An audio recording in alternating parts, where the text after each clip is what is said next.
सौभाग्यशाली तोता। बहुत समय पहले की बात है। एक छोटे से गांव के पास एक सुंदर जंगल था। उस जंगल में तरह तरह के पक्षी और जानवर रहते थे। उन्हीं पक्षियों में एक अनोखा तोता भी रहता था, जिसका नाम चिरकू था। चिरकू को लोग सौभाग्यशाली तोता के नाम से जानते थे, क्योंकि जहां भी वह जाता, वहां कोई न कोई चमत्कार हो जाता या किसी की किस्मत बदल जाती। गांव के लोग मानते थे कि अगर चिरकू उनके घर आ जाए तो उनके जीवन में सुख और समृद्धि आ जाती है। चिरकू हमेशा खुश रहता और अपनी मधुर आवाज में गाने गाता। लोग उसे फल और अनाज खिलाते और उसकी भलाई की कामना करते थे।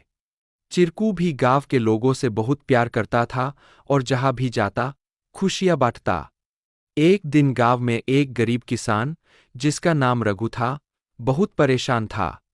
उसकी फसलें बर्बाद हो गई थीं और उसके पास खाने को भी कुछ नहीं था। वह दिन-रात मेहनत करता, लेकिन किस्मत उसका साथ नहीं दे रही थी।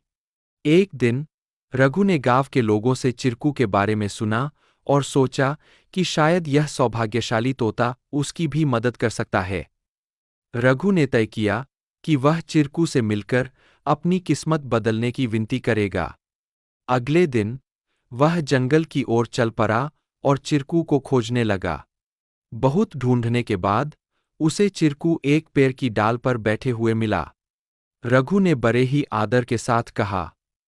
चिरकू ने रघु की बातें ध्यान से सुनी और उसकी आंखों में दया उमड़ आई।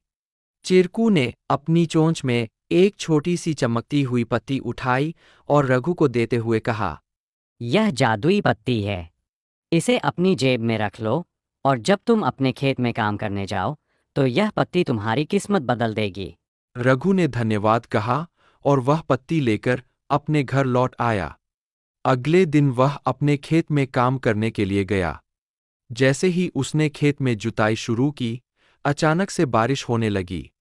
उसकी सूखी जमीन हरी भरी हो गई और थोड़े ही समय में उसकी फसलें लहलहा उठीं।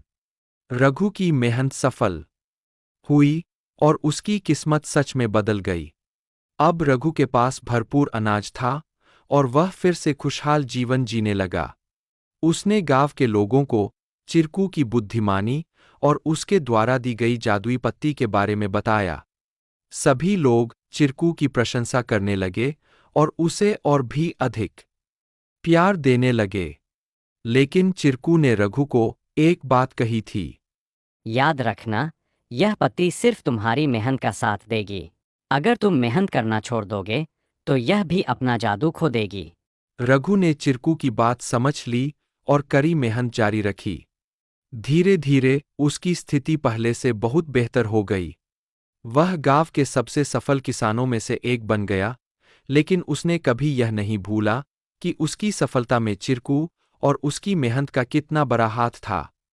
कहानी से सीख।